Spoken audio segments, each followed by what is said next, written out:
Good afternoon student, आप सबका Oxford Malwa academy में आप सबका स्वागत है। आज हम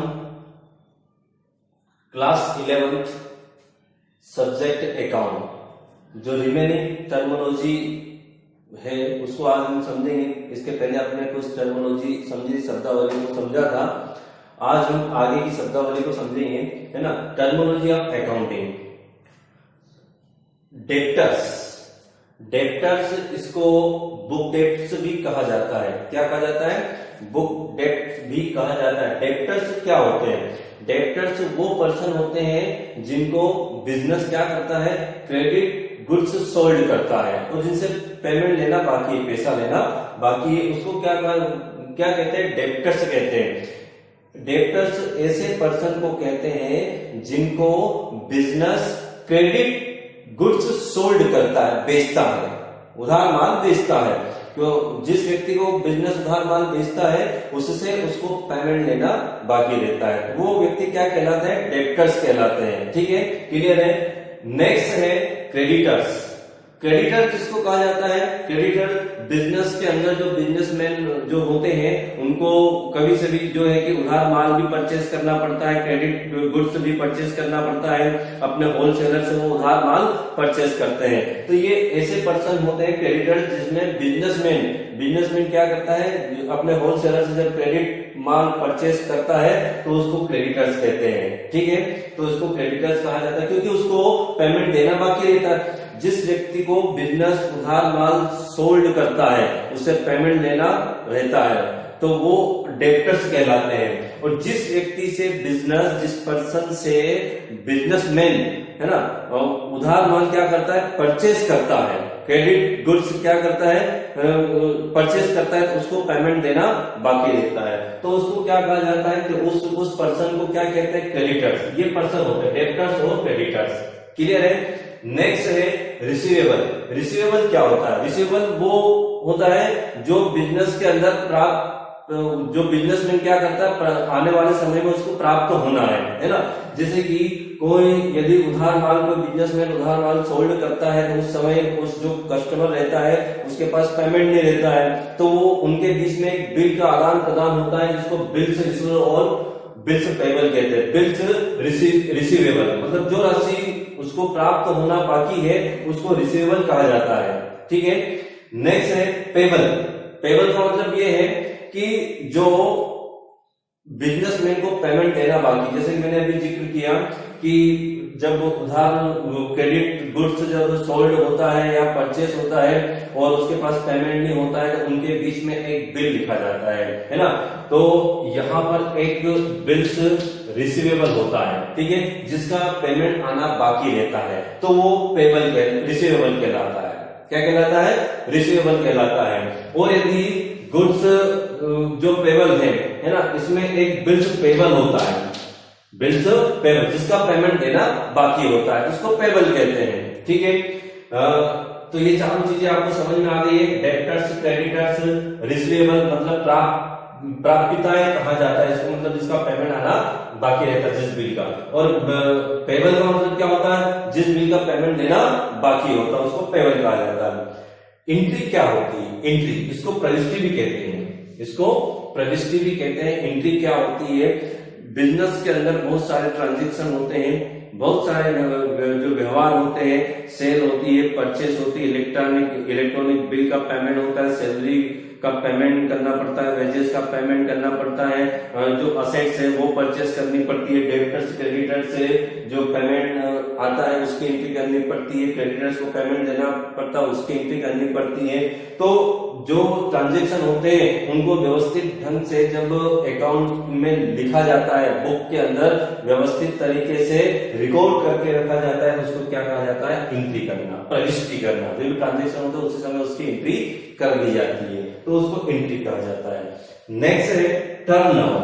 टर्नओवर क्या होता है? प्रत्येक बिजनेस का जो 1 ईयर का एक टर्नओवर होता है। जैसे कि उसके पास कोई जो शॉप है, कपड़े की शॉप है या कोई बिजनेस करता है, वो सोल्ड करता है, तो वो एक साल में कितने का माल सोल्ड करता है, कि 10 लाख का माल सोल्ड करता है, 20 लाख का माल सोल्ड करता है, कितने का माल सोल्ड करता है, तो उसको टर्नओवर कहा जाता है। मतलब एक साल में कितने का माल उसने क्या किया है, सोल्ड किया, कितने का गुड्स उसने सोल्ड किया है, उसको क्या कहा जाता है, टर्नओवर। कितने की बिक्री हुई है उसकी, तो उसको टर्नओवर कहा जाता है।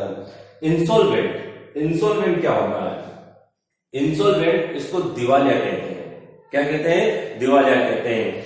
जब किसी बिजनेसमैन या कोई भी व्यक्ति हो, मतलब उसके कर्ज ज्यादा हो जाते हैं, और उसके अंदर अपने कर्ज, अपने लोन चुकाने की क्षमता नहीं होती, वो अपनी सारी संपत्तियों को बेच दे, मार्केट में सोल्ड कर, उसके पास जितनी भी संपत्ति है, असेट्स है, वो सारी सोल्ड करने के बाद भी अपने लोन का, अपने ऋण का वो भुगतान नहीं कर पाता है, तो उस व्यक्ति को इंसॉल्वेंट कहा जाता है, दिवालिया। इसको हिंदी में क्या कहते हैं, दिवालिया कहते हैं। मतलब उसका जो है कि दिवाला निकल जाता है और वो अपने ऋणों का भुगतान नहीं कर पाता है, तो उस पर्सन को क्या कहा जाता है, इंसॉल्वेंट कहा जाता है, दिवालिया कहा जाता है। नेक्स्ट है बैड डेब्ट्स। बैड डेब्ट्स क्या होता है, बैड डेब्ट्स क्या होता है, मतलब जो हमने माल सोल्ड किया है, क्रेडिट माल हमने सोल्ड किया, किसी को बेचा है और उसने अपने को पेमेंट नहीं दिया है, या किसी को हमने पेमेंट दिया, उसने अपने को पेमेंट नहीं दिया है, वो अपना पैसा जो है, अपना रुपया जो है खा गया है, अब वो उसके पास देने की क्षमता नहीं है, तो उसको बैड डेब्ट्स कहा जाता है, डूबत ऋण। इसको हिंदी में क्या कहते हैं, डूबत ऋण कहते हैं, बैड डेब्ट्स कहा जाता है इसको, मतलब जो पैसा डूब गया है ना। नेक्स्ट है वाउचर। वाउचर को हिंदी में प्रमाणक कहा जाता है। क्या कहा जाता है, प्रमाणक। मतलब बिजनेस के अंदर बहुत सारे ट्रांजेक्शन होते हैं, जैसे बहुत सारे बिल होते हैं, जैसे कि इलेक्ट्रॉनिक बिल है, सैलरी पे स्लिप है ना, और बीजक है, इनवॉइस है, ये सारे बहुत सारे बिल होते हैं, उन बिल को ही वाउचर कहा जाता है। मतलब जो भी ट्रांजेक्शन होते हैं, उनके जो लिखित प्रमाण होते हैं, जो सबूत होते हैं, उनको वाउचर कहा जाता है, प्रमाणक कहा जाता है। ठीक है। नेक्स्ट है अकाउंट। अकाउंट क्या होते हैं, बिजनेस के अंदर बहुत सारे अलग अलग तरीके के ट्रांजेक्शन होते हैं, सेल के ट्रांजेक्शन होते हैं, है ना, परचेस के ट्रांजेक्शन होते हैं, एक्सपेंसेस के ट्रांजेक्शन होते हैं, और उसके बाद डेब्टर्स, क्रेडिटर, बहुत सारे डेब्टर्स होते हैं, बहुत सारे क्रेडिटर्स होते हैं, बहुत सारे कस्टमर्स होते हैं, तो उनको अलग अलग छाट कर पृथक अलग अलग उनके खाते लिखे जाते हैं, तो उसको अकाउंट कहा जाता है। प्रत्येक, जैसे कि सैलरी का है तो उसके अंदर सिर्फ सैलरी की ही एंट्री की जाएगी, है ना।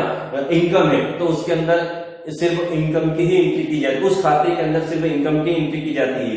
जैसे कि डेब्टर्स के अंदर जो बहुत सारे डेब्टर्स हो सकते हैं, बहुत सारे कस्टमर हो सकते हैं, तो अलग अलग कस्टमर के अकाउंट हो सकते हैं, राम का अकाउंट हो सकता है, श्याम का अकाउंट हो सकता है, मोहन का अकाउंट हो सकता है, बहुत सारे कस्टमर होते हैं, तो उनके अलग अलग खाते खोले जाते हैं बुक के अंदर, है ना, तो उसको अकाउंट कहा जाता है।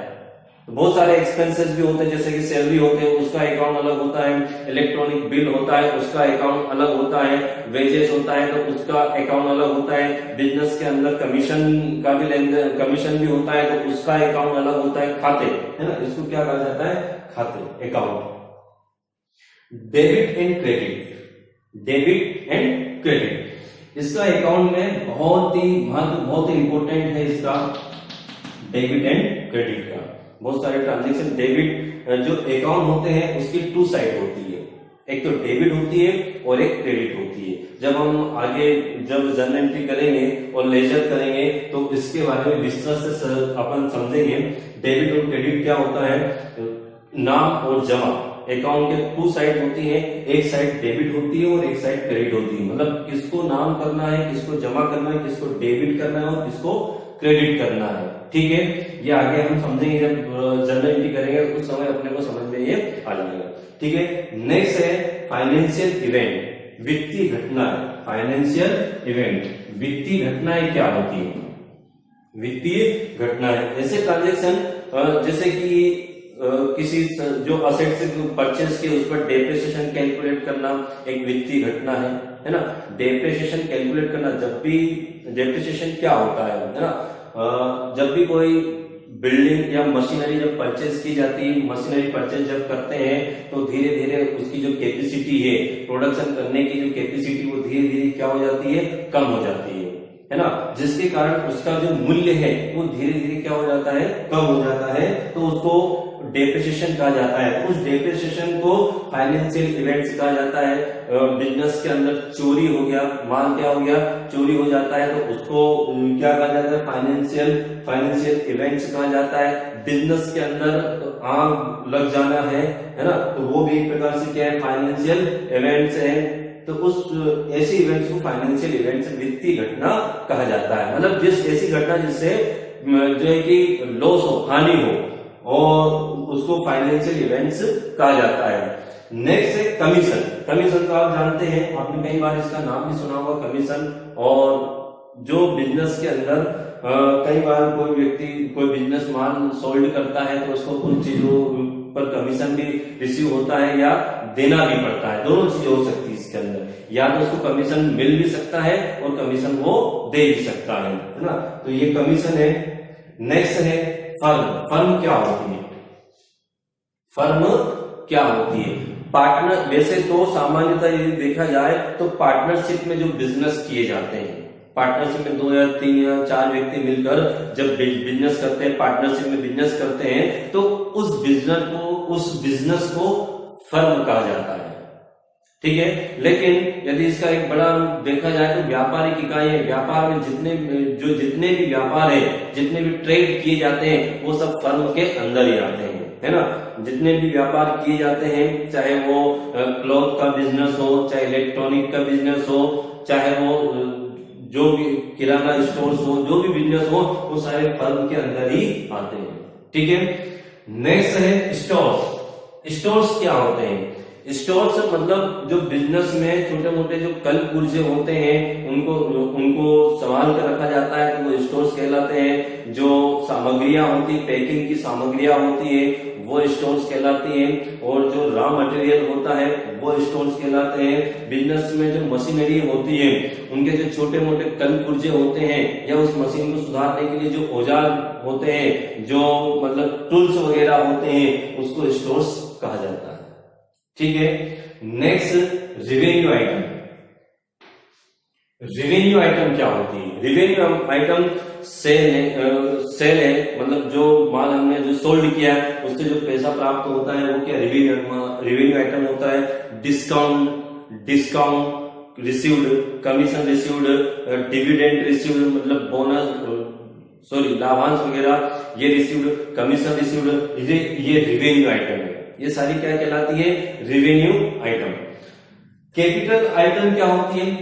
कैपिटल आइटम मतलब जो बिजनेस के अंदर जब कैपिटल आइटम वो होती है जो बिजनेस का प्रॉफिट इंक्रीज करने में मदद करती है। जैसे कि बिल्डिंग है, मशीनरी है ना, और फर्नीचर है। इनमें जो पैसा इन्वेस्टमेंट होता है, और ये चीजें जो होती है, ये कैपिटल आइटम के अकॉर्डिंग आती है। ठीक है।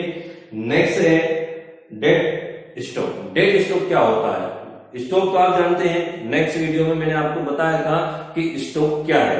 मतलब ईयर के एंडिंग में जो गुड्स सोल्ड होने से बच जाता है, सोल्ड नहीं होता है, उसको स्टॉक कहा जाता है। या फिर जो भी रिमेनिंग रहता है बिजनेस के अंदर ईयर एंडिंग में, उसको स्टॉक कहा जाता है। अब डेड स्टॉक किसे कहते हैं? मतलब इसको मृत स्टॉक कहा जाता है। डेड स्टॉक का मतलब क्या होता है? मृत स्टॉक, मतलब जिसमें मतलब जीव नहीं है ना। जैसे कि माल का स्टॉक है, उसके अंदर जीव नहीं होता है, तो मृत स्टॉक के अंदर आता है। फर्नीचर है, और लैंड है, बिल्डिंग है, मशीनरी है, ये सब किसके अंदर आते हैं? डेड स्टॉक के अंदर आते हैं। नेक्स्ट है लिव स्टॉक। लिव स्टॉक का मतलब क्या होता है? जीवित स्टॉक। जीवित स्टॉक मतलब जैसे कि किसी बिजनेस के अंदर घोड़ा है, बैल है ना, मतलब ये जो साधन होते हैं, वो एक प्रकार से क्या होता है? लिव स्टॉक होता है। जैसे कि कुम्हार जब अपना बिजनेस करता है, तो उसके लिए जो गधा होता है, वो एक प्रकार से लिव स्टॉक के अंदर आता है, क्योंकि वो उसके अंदर अपने माल को लाने ले जाने का काम करता है।